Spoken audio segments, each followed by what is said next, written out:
Irmãos, vamos ouvir agora a ministração da palavra com o pastor Ricardo. Desde já eu agradeço a minha oportunidade. Que Deus abençoe em nome de Jesus.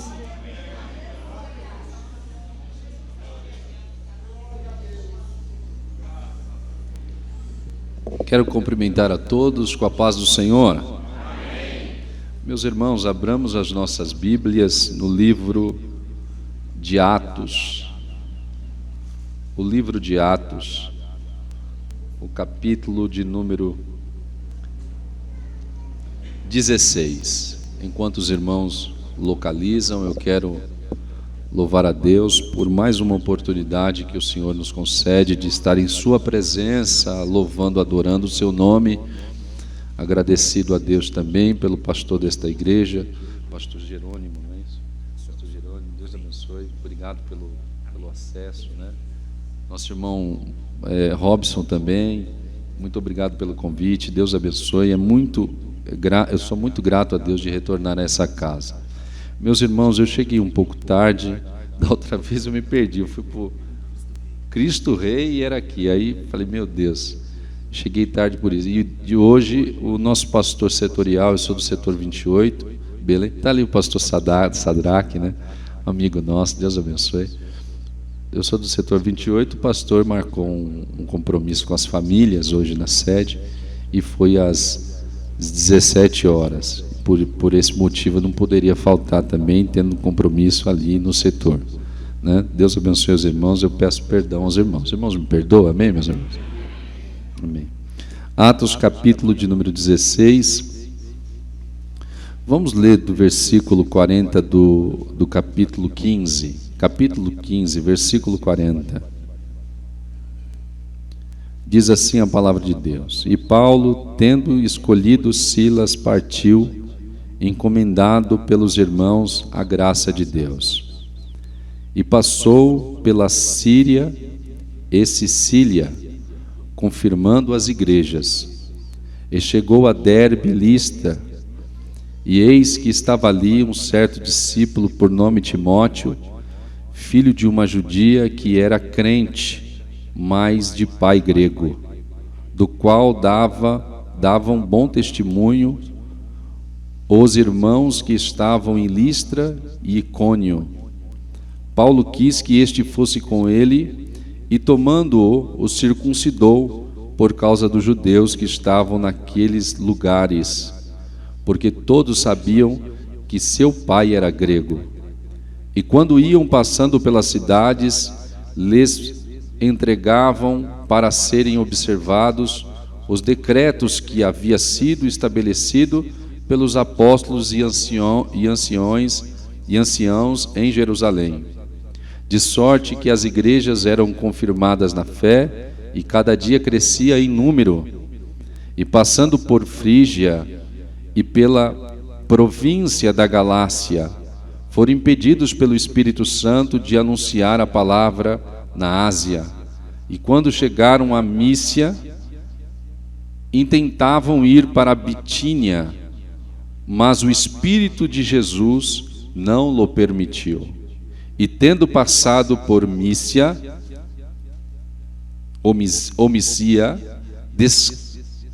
desceram a Troas. Somente até aqui, irmãos, eu não vou continuar. É um texto muito extenso. Pode tomar os vossos assentos.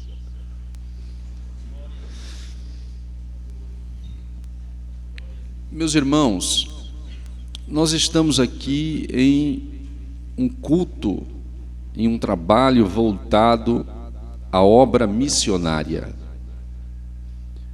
Todos aqueles que já estiveram na obra missionária, ou teve alguma experiência missionária, ele, com essa experiência que ele teve missionária, ele nunca vai esquecer dos lugares por onde ele passou, ou a experiência que ele teve no campo missionário.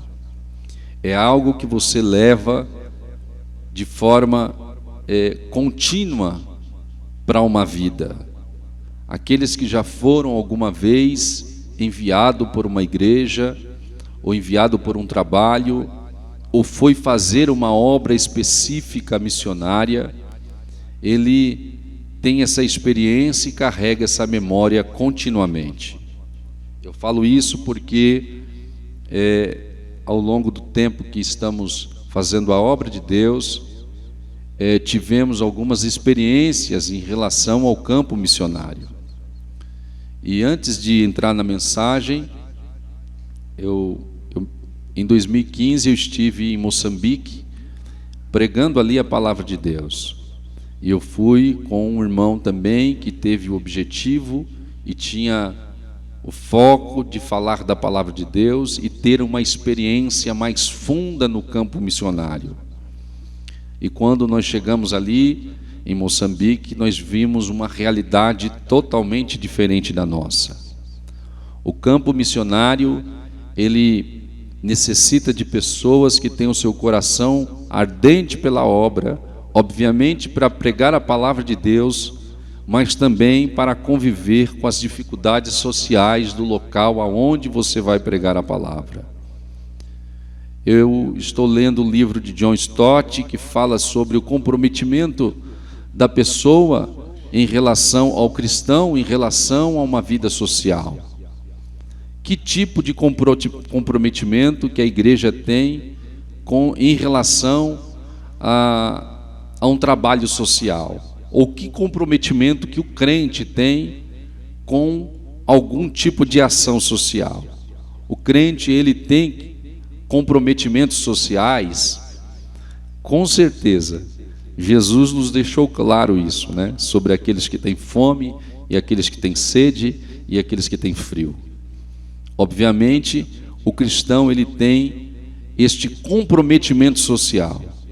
Quando eu falo comprometimento social, a igreja ela ficou fechada há muito tempo em relação ao comprometimento social, não somente a questão ou quesito da ajuda ao próximo, mas em todas as esferas e até mesmo no âmbito político, que a igreja se absteve durante muito tempo, dando margem, espaço a situações que nós vamos vendo que avança e cada vez piora.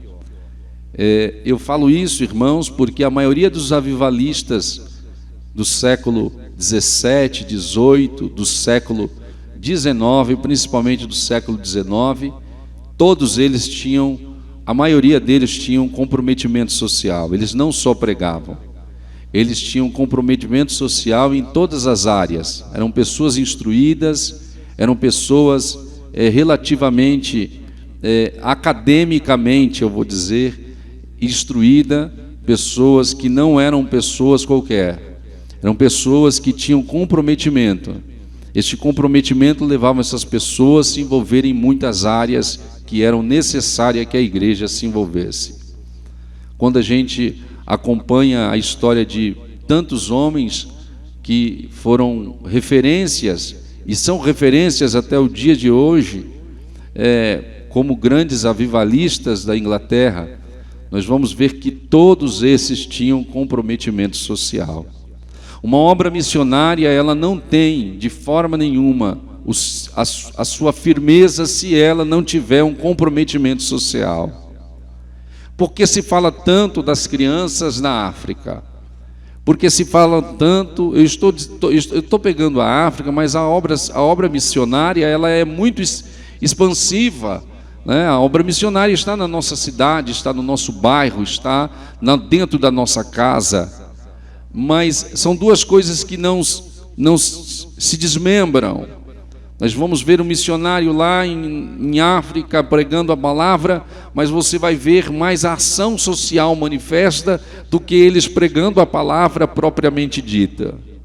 Você vai ver eles instruindo crianças que não somente vão estar ali se alimentando de um prato de arroz e feijão, e que na realidade é muito avançado arroz e feijão para eles comerem, porque os missionários costumam dar papa de milho, uma polenta somente para que eles comam, de um milho branco. Então, quando você vê o missionário colocando no prato da criança um arroz e um feijão, é muito avançado isso para eles. Já é muito avançado isso para eles. sem nenhuma mistura qualquer. E os irmãos vão perceber que a maioria dos missionários, não que usam isso, mas a forma com que eles mais se aproximam da pregação do Evangelho é tentando forrar o estômago daquelas pessoas com algum alimento. Porque não tem como você desmembrar a questão da pregação do Evangelho com a questão social. Tiago vai dizer: qual aquele que vai à igreja e é revelado que você está passando por dificuldade e você fala assim, ó, vai embora e vai com Deus, Deus lhe pague.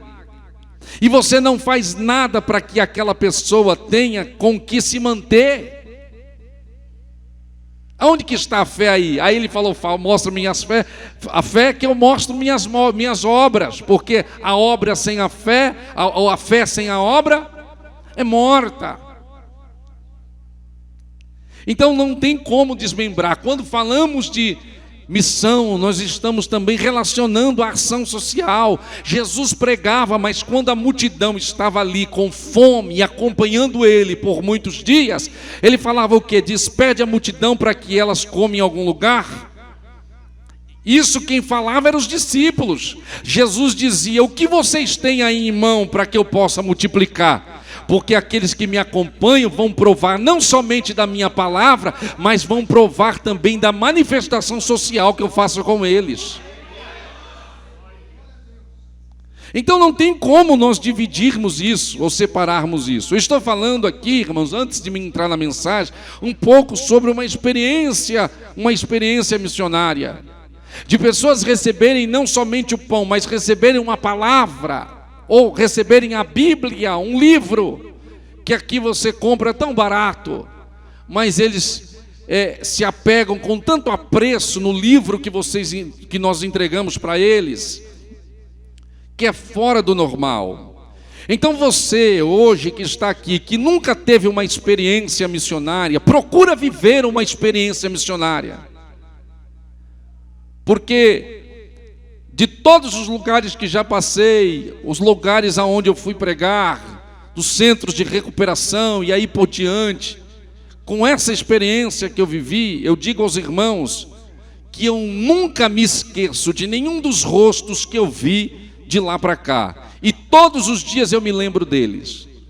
Então, quando você vive uma experiência missionária, você muda o trajeto da sua vida, a sua mente, até mesmo a forma que você pensa acerca da sua própria vida. Porque nós reclamamos de tantas coisas e tem tanta gente que está tão feliz com tão pouco e você não sabe quanto pouco tem essas pessoas, muito pouco mesmo, mas estão felizes pelo pouco que têm. Meus irmãos, vamos entrar aqui na mensagem. É interessante que Paulo, ele para nós é o exemplo missionário. Obviamente, como aquele que se entregou por nós, o maior missionário que já existiu é Cristo, que ele entregou a sua vida pelos que ele amou e pelos que o Pai ama. Ele entregou a própria vida. Não existe manifestação missionária maior do que essa. Obviamente, essa manifestação, essa missão de Cristo foi a maior de todos os tempos. No entanto, ela alcança para remir as pessoas de seus pecados. Porém, Paulo, ele é o maior exemplo missionário que nós temos no sentido homem, de missões, de levar palavra, de levar o Evangelho, de alcançar povos que ainda não tinham sido alcançados. Paulo é o nosso exemplo. No entanto, se nós fôssemos, na verdade nem tem como nós escolher. O apóstolo Paulo é o nosso apóstolo. Ele é o apóstolo dos gentios. Se tem um apóstolo que podemos dizer que é nosso, esse é Paulo, porque Paulo é o apóstolo dos gentios. Paulo que nos instruiu, nos educou, nos ensinou em todos os âmbitos. É óbvio que nós temos aqui um acervo em nossas mãos de 66 livros sagrados. Paulo tem 13 cartas relacionadas nesses 66, e essas 13 cartas foram enviadas diretamente a nós, povo gentil. O povo que os judeus não queriam que fossem salvos. E Paulo ele vai destinar estas cartas para que nós fôssemos educados conforme a palavra, conforme os ensinos e conforme aquilo que Deus revelara. Agora, irmãos, e ele mesmo disse para que nós fôssemos os seus imitadores. Em 1 Coríntios 11, versículo 1, sede meus imitadores, assim como eu sou de Cristo. Então Paulo, ele é o apóstolo particular nosso. Até hoje, estes ditos de Paulo, as cartas paulinas nos cultos de ensino, porque tem tão pouca pessoa que vem nos cultos de ensino hoje, as pessoas não querem mais vir no culto de ensino. A grande maioria da igreja vem nos domingos, porque eu sou pastor de igreja, eu sei isso. Os cultos de ensino vêm um número menor. Alguns trabalham, outros nem trabalhando estão. Na verdade, eles não vão porque ouvir aqueles ensinos acerca da vida doutrinária, né? Desta vida doutrinária é muito difícil. As pessoas se cansam. Mas Paulo, irmãos, ele nos ensinou acerca de muitas coisas, de relacionamentos, sobre santidade, sobre o amor, sobre comportamentos, acerca de mulheres, de homens, acerca de obreiros, e aí por diante. É muito extensivo os ensinamentos de Paulo. E Paulo, ele para nós é o nosso exemplo missionário. Mas nós sabemos que o início da carreira de Paulo não foi fácil. Nós sabemos que depois da conversão de Paulo, ali quando ele se encontrou com Jesus no caminho de Damasco, a Bíblia Sagrada diz que então ele foi desconsiderado pela igreja, porque a princípio ele vai para a casa de um certo homem que o ampara, cego, ele convertido. Paulo recebe a pregação do evangelho. Eu vou falar bem rápido para a gente entender um pouco melhor, para mim chegar no assunto. Paulo recebe a pregação do evangelho, as escamas dos seus olhos caem, então ele é cheio do Espírito Santo, foi batizado nas águas. E logo quando Paulo saiu dali, ele começou então a pregar o evangelho, a testemunhar acerca do que ele vivenciou no caminho de Damasco. Um certo homem por nome de Barnabé ouviu Paulo pregar, e ele então traz a informação à igreja que Paulo tinha se convertido ao Senhor. A igreja vai então ter uma reunião, se recebe ou não recebe Paulo. Paulo vai ser recebido pela igreja quando ele testemunha pela primeira vez em Jerusalém acerca da sua conversão e do encontro que ele teve com o Senhor. Após isso, Pedro toma uma decisão, libera Paulo. Paulo estava vivendo na igreja, uma igreja que era apenas com pregações internas. Era a questão do centrípeta, que era somente na condição interna, não centrífuga, que saía de dentro para fora, mas ficavam ali apenas na condição interna. E Paulo vai pregar na praça. E quando Paulo vai pregar na praça em Jerusalém, aqueles que passavam diziam: porventura esse daí não é aquele que perseguiu os cristãos? E agora está pregando a respeito de Cristo, dizendo que se converteu. E houve uma nova perseguição na igreja, a igreja não querendo sustentar Paulo, porque eles vinham de perseguições constantes, estavam vivendo um período de paz. Eles pegam Paulo, compram uma passagem para Tarso e falam assim: vai embora daqui. Colocam ele dentro do navio, ele vai embora para Tarso. Provavelmente alguns vão falar que este período vai durar 13 anos e meio para 14 anos. que Paulo vai ficar distante da igreja de Jerusalém. Só que a igreja de Jerusalém, por viver este período de paz, a igreja começa a crescer, porque eles começam a pregar e eles começam a crescer. E o evangelho chega em Antioquia. E quando o evangelho chega em Antioquia, eles abrem uma igreja em Antioquia. E quem que a igreja de Jerusalém envia para ser pastor em Antioquia? Barnabé. E Barnabé, quando vai para Antioquia, ele se lembra de quem? Do seu amigo Paulo. Ele vai dizer assim: Paulo está lá em Tarso, eu vou trazer ele para cá para me ser útil na obra. E então ele vai mandar Paulo voltar e vir para Tarso. Na verdade, vim para Antioquia. De Tarso, Antioquia ficava ali quase na região da Ásia Menor. Ele se deslocou então e foi para Antioquia.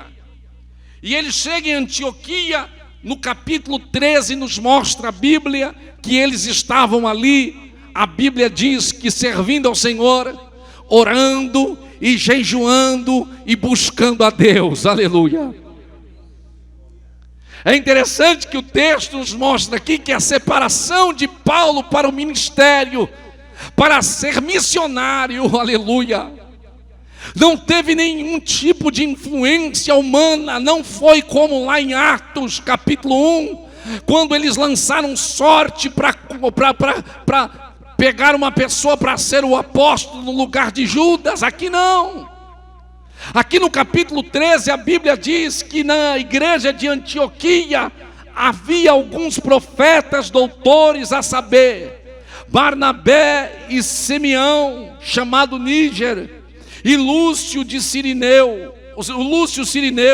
e Manaém, que fora criado por Herodes o tetrarca, e Saulo, que é Saulo, e servindo eles ao Senhor e jejuando, disse o Espírito Santo: apartais Barnabé e Saulo para a obra que eu tenho chamado. Oh, glória a Deus.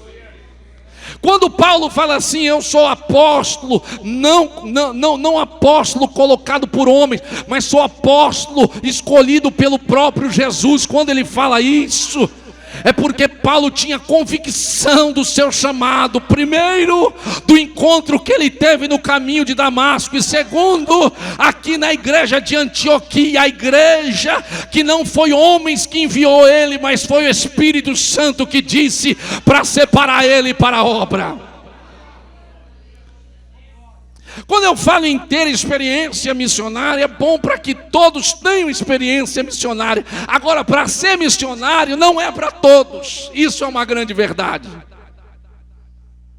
Para suportar a obra missionária, para suportar uma trajetória missionária, eu entendo que se for enviado por homens, não aguenta o campo missionário.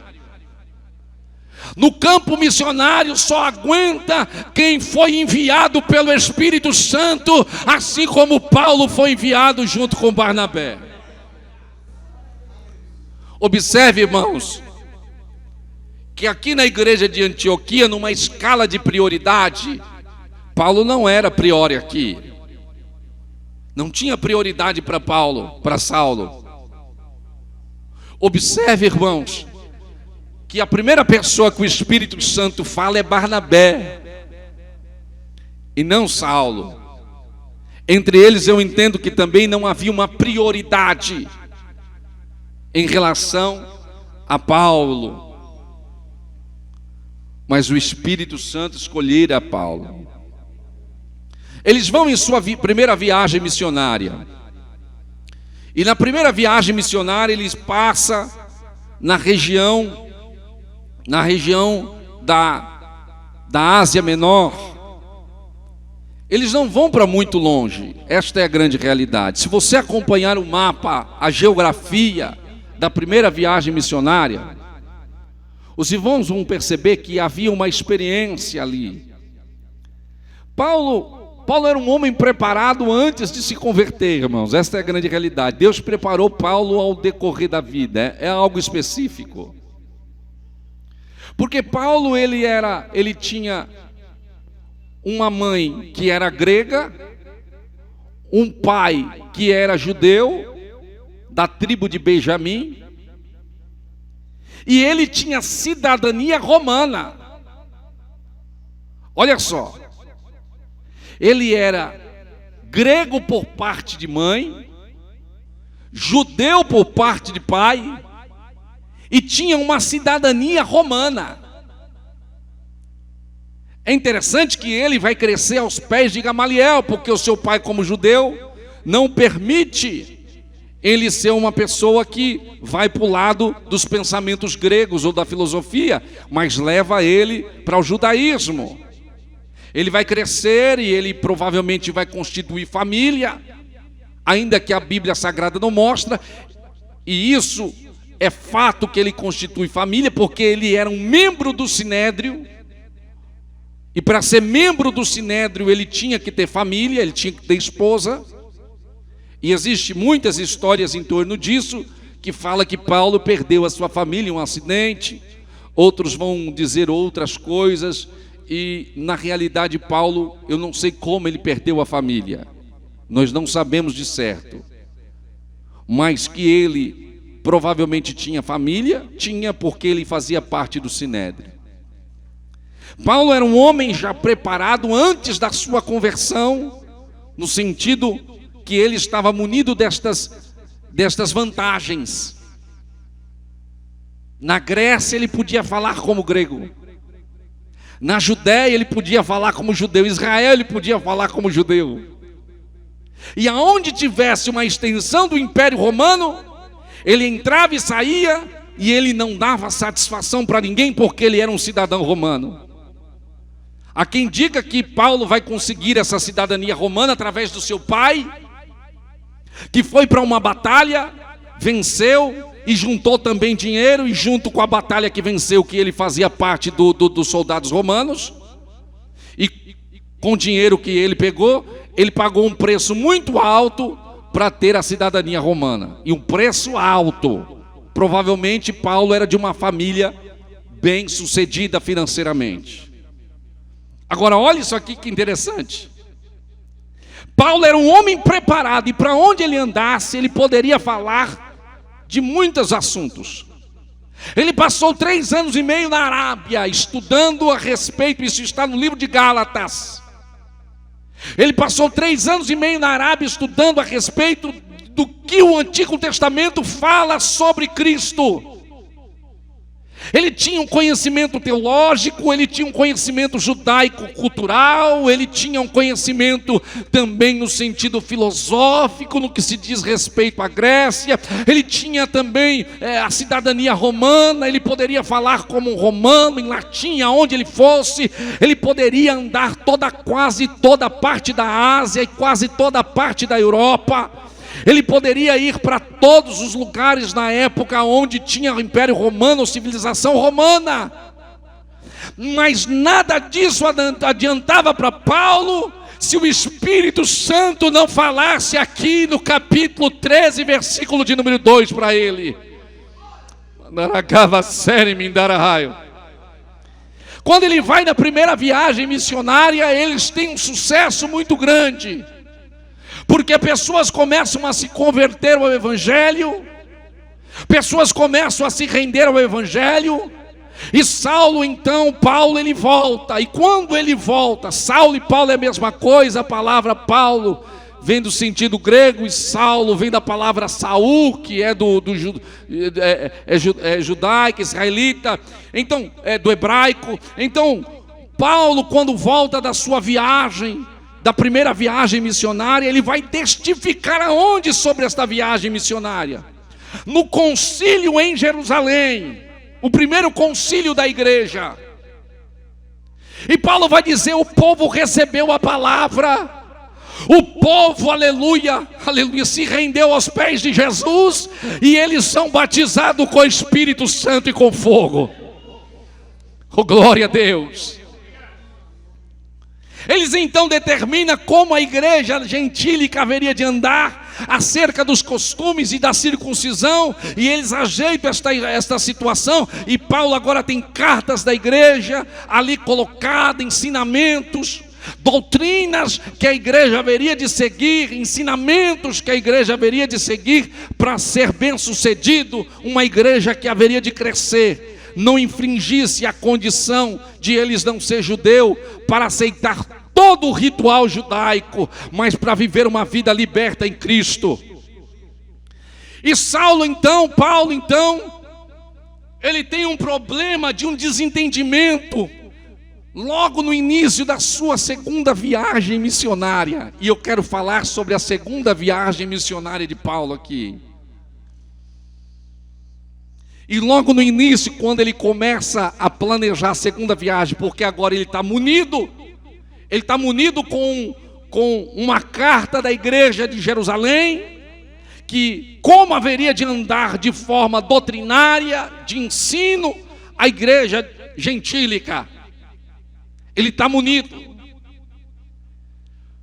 E quando ele vai falar, Barnabé, vamos para a viagem, aí Barnabé fala assim, vamos, mas eu vou levar Marcos, eu vou levar João Marcos. Aí Paulo vai dizer assim, não, João Marcos não vai conosco nesta viagem. Ele disse, por quê? Porque na primeira você se lembra que ele abandonou, ele não quis. Ele foi no começo da viagem e depois ele voltou para trás. Porque Marcos se entende que ele tinha medo de ser morto na primeira viagem missionária. Se entende que ele estava com medo daqueles povos que eles haveriam de enfrentar, que eram povos distanciados, que adoravam os seus deuses, homens terríveis que sacrificavam pessoas. Ele falou, o que, eu vou sofrer isso? Não, vou voltar para trás. E Paulo falou assim, agora na segunda, ele não vai conosco nesta viagem. Porque se ele nos abandonou na primeira, o que nos garante de ele nos abandonar na segunda? Ou quem sabe Paulo poderia ter dito assim, peraí, nós fomos, desbravamos, agora o povo nos recebeu, temos carta da igreja, liberdade para se pregar, agora que está tudo preparado a situação, ele quer ir agora. Porque tem pessoa que é assim, irmãos, aleluia. Tem pessoa que só leva o nome, ele não faz nada, só leva o nome, oh glória a Deus. O importante não é você levar o nome, o que você faz aqui na terra. O importante é que Deus está vendo tudo o que você está fazendo pela obra. Oh glória. Aí Barnabé falou assim, não, Marcos vai conosco, porque Marcos, ele é um parente meu. Aí que é um grande problema.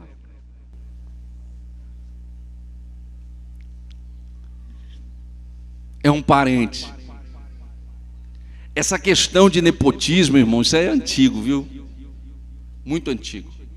Eu não estou falando no sentido da obra de Deus ser feita de forma correta. Mas, por exemplo, porque era parente dele, ele queria dar essa segunda chance para ele. Porque se não fosse, é possível que ele não daria a segunda chance. Mas a gente tem que pensar o inverso disso aqui também. E lembrar que Paulo, ele foi muito rígido aqui em relação a isso. Porque Paulo, depois ele vai falar sobre João Marcos, que muito lhe foi útil na obra. Eu vejo de um lado alguém podia defender alguém porque era família, e o outro lado uma pessoa agindo também de uma forma extrema. E obra de Deus não pode ter extremos. Oh glória a Deus, aleluia. Agora isso aqui é interessante. Esta briga entre os dois, essa discussão entre Paulo e Barnabé, vai fazer com que Barnabé saia de cena. E agora quem entra em cena é Silas. Ele escolhe Silas para ir com ele na segunda viagem missionária. E nessa segunda viagem missionária, a Bíblia nos mostra, irmãos, que após essa discussão, eles partiram de Antioquia novamente. Entenda uma coisa, eles tiveram um ponto de partida. O ponto de partida de Paulo era Antioquia. Qual igreja que Paulo congregava? Antioquia. Paulo não congregava em Jerusalém, Paulo congregava em Antioquia. Quem enviou ele a primeira vez para ir para a obra missionária foi Antioquia. A segunda vez, Antioquia. Paulo era membro de Antioquia. Paulo não era membro de Jerusalém, da igreja de Jerusalém. E Paulo congregava, ele tinha uma congregação, irmãos. Tinha uma congregação que orava por ele enquanto ele estava no campo missionário. Quando nós vemos Paulo nas suas viagens missionárias, o que nós lembramos dele? Que ele é um forasteiro, um andarilho, que vai para lá e para cá. Foi isso que os gregos acusaram ele, de pássaro que fica comendo comida aqui, comida lá, e depois vai levar comida para lá.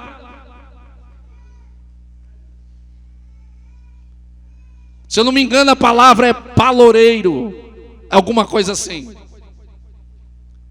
Porque quando viram ele falando a respeito de Cristo, pensou que ele era um andarilho, uma pessoa que não tinha um ponto de partida, uma pessoa que não tinha um povo que ele tinha que chamar, ou poderia chamar por seu.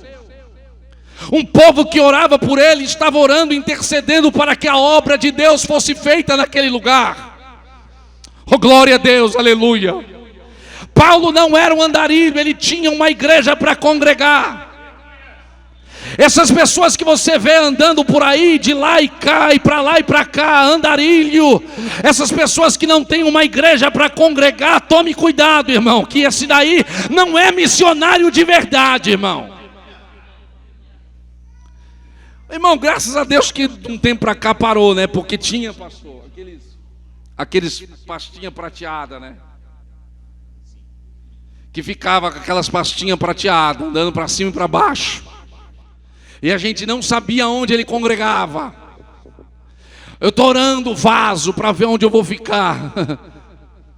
Oh, glória a Deus. Paulo não, Paulo era missionário, mas ele tinha um lugar aonde ele congregava. Glória a Deus. Ele tinha um lugar para voltar e para testificar o que aconteceu na obra de Deus. Amandaragava série mindaraio. Ele ia para a obra missionária, mas a igreja intercedia, ele voltava e testificava o que Cristo estava fazendo através da obra missionária. Oh, glória a Deus, aleluia. Pastor, eu quero ser missionário. Se você quer ser missionário ou missionária, você tem que orar onde você congrega, esperar o tempo que o Espírito Santo de Deus diga, separa ele para a obra, e não vai ter homem que vai impedir de você ir. Mas que você precisa de um lugar para congregar, precisa. Que precisa de um lugar que te ampara em oração, precisa. Oh, glória. Eles partem de Antioquia, eles vão para Derbe, Listra, eles voltam para as mesmas igrejas que eles passaram. Depois ele vai para Frígia e Galácia. E a Bíblia diz que quando eles chegam na Galácia, então o Espírito Santo impede que eles preguem o Evangelho. O Espírito Santo falou, não pregue a palavra aqui. Oh, irmão, imagina. O Espírito Santo quer que a gente prega ou não prega? Hã? Aí Paulo falou assim, prega em tempo e fora de tempo. Aí o Espírito Santo fala assim, não prega aqui. Não é para pregar. Porque o missionário, ele tem que estar ligado, atento. Aleluia. Atento à ordem do Espírito Santo. Não foi o Espírito que enviou? Ele tem uma igreja que intercede por ele. Depois se entende que quando o Espírito Santo falava para ele fazer uma coisa, ele não desviava a rota de fazer aquilo que o Espírito Santo falava para ele fazer. Você sabe pregação esparsa, irmãos? A Bíblia fala que aqui foi falado sobre semente. Jesus falou que nós temos que ter semente sobrando para cair na beira do caminho. Ué, aquele que semeia, ele tem, pastor Sadraque, que ter o tanto de semente que caia da bolsa dele. A semente para cair no meio do caminho, de sobra. Quem prega a palavra tem que ter palavra de sobra. Porém, existe um momento que o Espírito Santo não quer que nós preguemos. Existem pessoas que você pode falar o que for para ela. Se ela não estiver ao tempo para ouvir o momento exato, porque a Bíblia diz que como maçã de ouro em salvas de prata, assim a palavra dita ao seu tempo.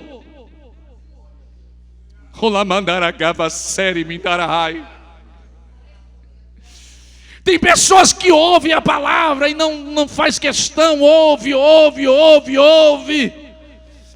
E você prega, aí teve um dia que você não pregou, mas passou uma pessoa e disse para ele: ó, Jesus fez isso, aquilo outro. A palavra entrou, ele veio para a igreja, aceitou Jesus, mudou de vida, Jesus transformou a vida dele. Porque existe um momento certo que a palavra, irmãos, quando é pregada, não tem coração duro, irmãos, aleluia, que não se quebre. Não tem, irmãos, pessoa que se diz ser um machão que não se aquebranta diante da palavra que é pregada no tempo correto.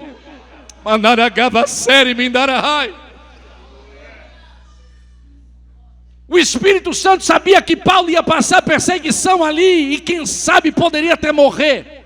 Falou: não prega aqui. E eles saíram então da região da Galácia e foram para Mísia e Troade.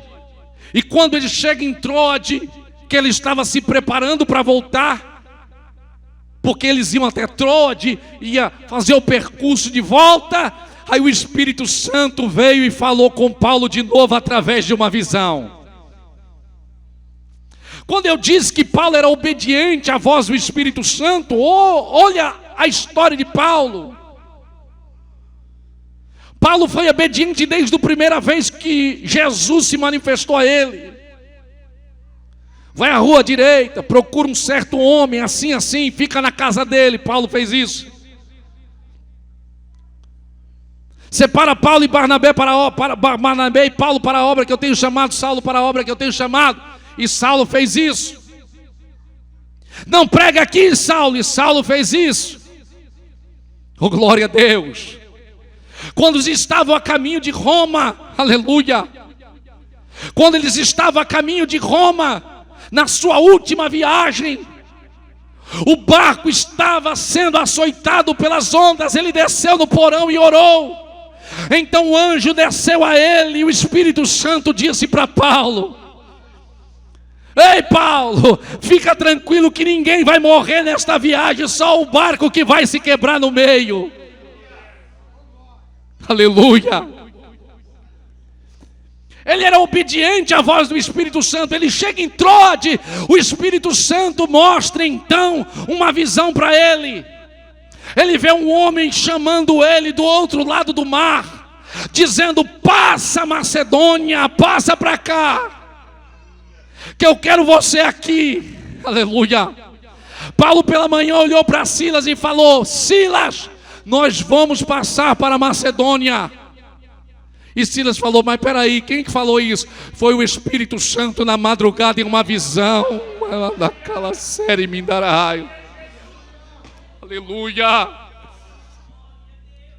Eles atravessam então para a Macedônia, e quando eles chegam lá na Macedônia, aí existe umas histórias até que complicadas, porque a Bíblia diz que ele vai para Tessalônica. Eles descem e vai para Tessalônica. Quando chega em Tessalônica, os judeus que havia na cidade despreza Paulo e Silas. E não somente despreza, mas persegue eles. Paulo vai pregar na sinagoga, num ajuntamento, no aglomerado dos judeus, e os judeus desprezam eles. Eles são perseguidos, e então eles tentam matar a Paulo e Silas. Eles vão sair e vão fugir para Bereia.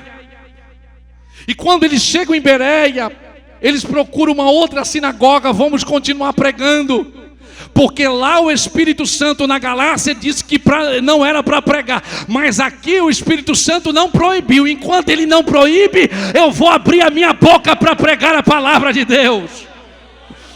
Oh glória! Só que lá em Bereia tinham judeus que eram sensíveis à voz do Espírito Santo. E enquanto Paulo pregava, eles acompanhavam na Bíblia. E a Bíblia diz que eles, lá em Bereia, foi bem amparado por eles. Eles amaram a Paulo e a Silas. Eles gostaram tanto de Paulo e Silas, que aquela igreja foi uma igreja que mais, aleluia, aprendeu com Paulo e Silas pela atenção que eles davam a ele.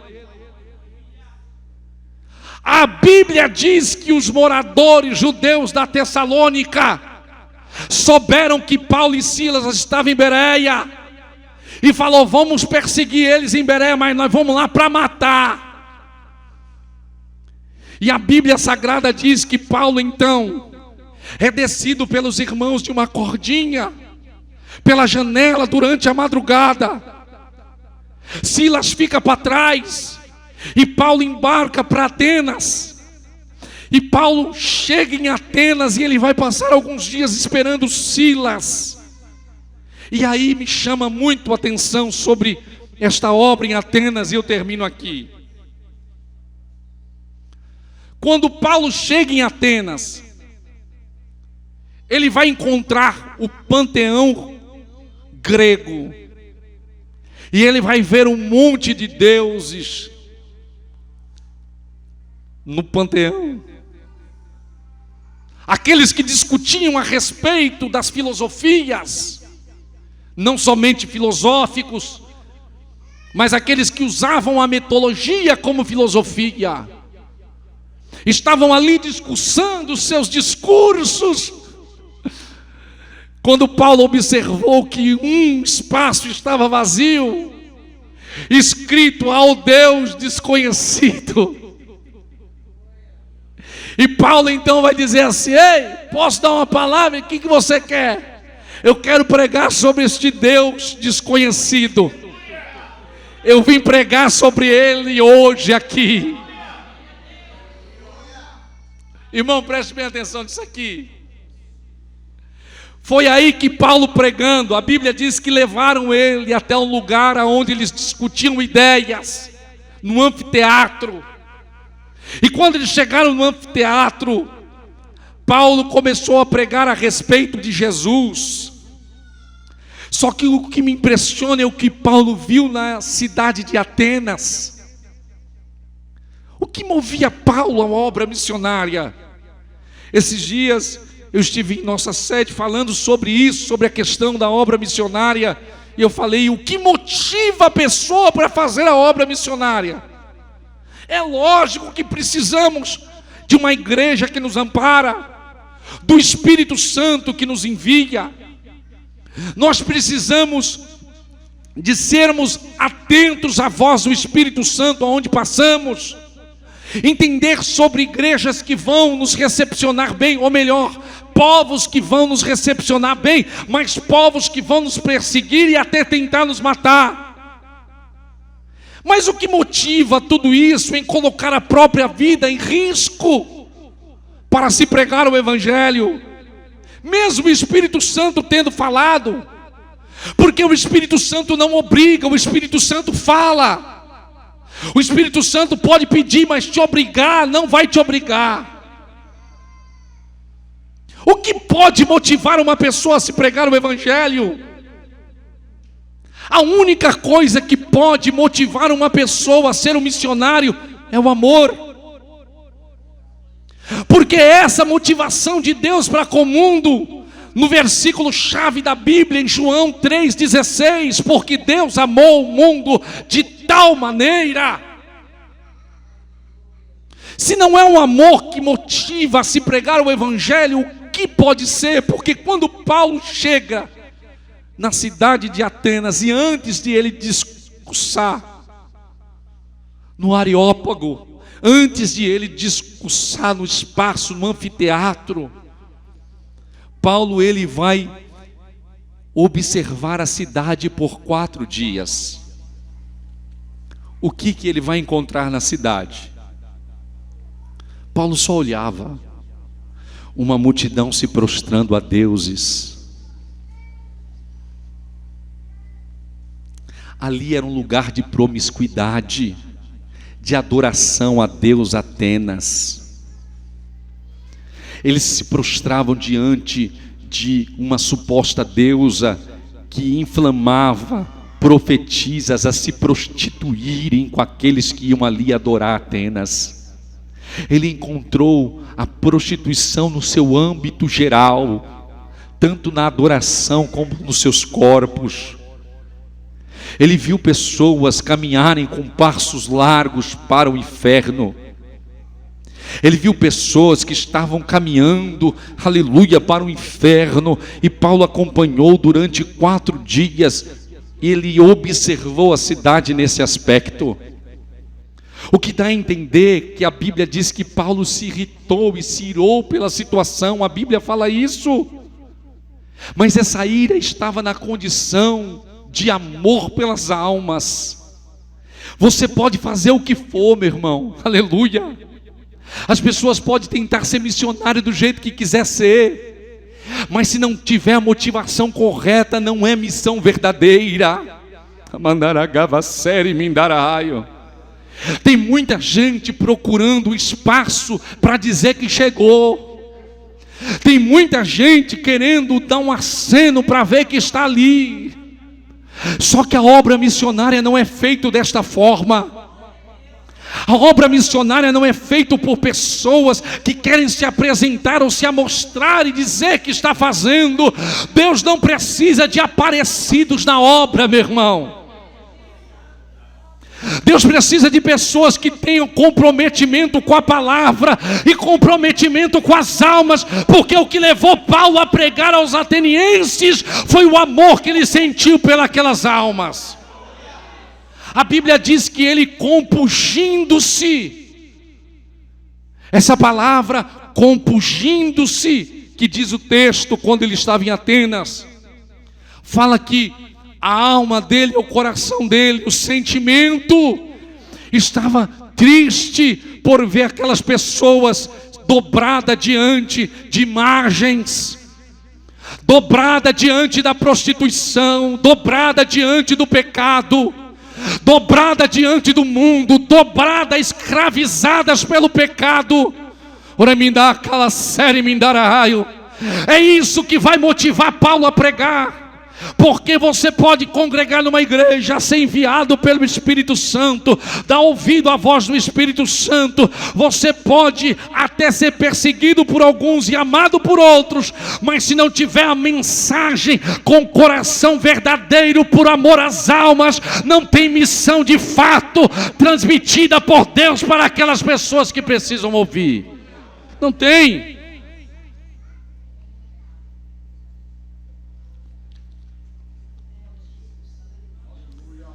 Nós hoje em dia, irmãos, estamos esquecendo de muitas coisas que são as mais práticas que a Bíblia Sagrada nos coloca. Muitas coisas. Por exemplo, coisas imutáveis, não tem outro caminho, não tem outro acesso, não tem. E isso, aqueles que entendem, adotam por si. A Bíblia ainda nos ensina o caminho para o crescimento em todos os aspectos. E qual é o caminho? Oração, palavra, jejum, essas coisas. Muda. Você pode fazer de todo jeito. Você pode tentar ser o que você for. Mas ainda continua sendo a motivação, o amor pelas almas. Oração, jejum, palavra. Não tem outro caminho.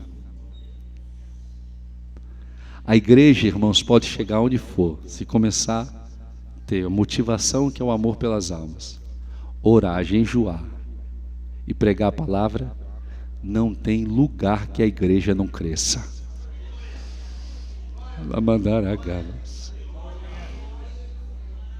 Não existe. Não existe.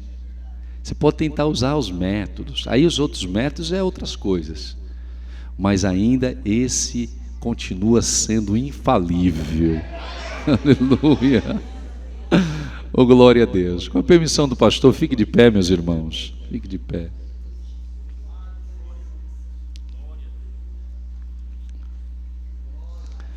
Essa foi a segunda viagem missionária de Paulo. Paulo, ele volta dessa segunda viagem missionária, sim. E Paulo testifica o quanto Jesus operou nesta viagem, o quanto ele operou.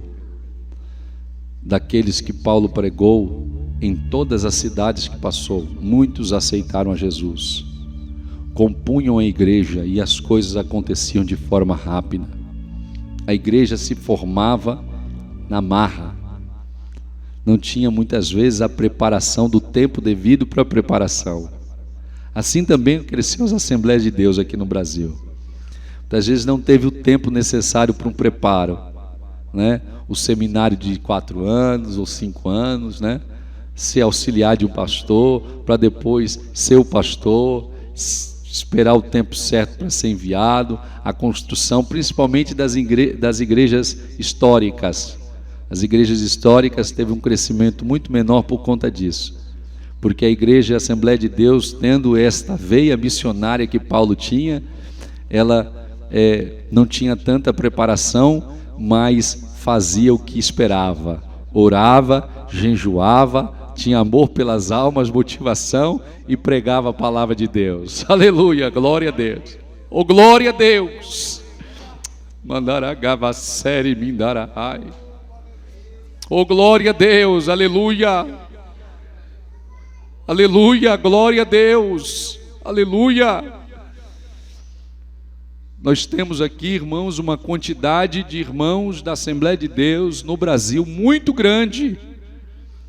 Por conta disso, é a condição motivadora da obra missionária, que é o amor.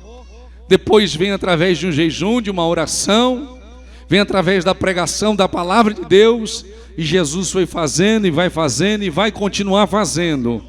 E enquanto tiver, irmãos, aleluia, pessoa para ser salva, Jesus ainda vai continuar usando a igreja dele, levantando, enchendo do Espírito Santo, falando, enviando e fazendo a obra que tem para ser feita. Deus abençoe a todos. Glória a Jesus. Nós vamos agradecer ao Senhor, irmão, por esta palavra, por este ensinamento nesta noite.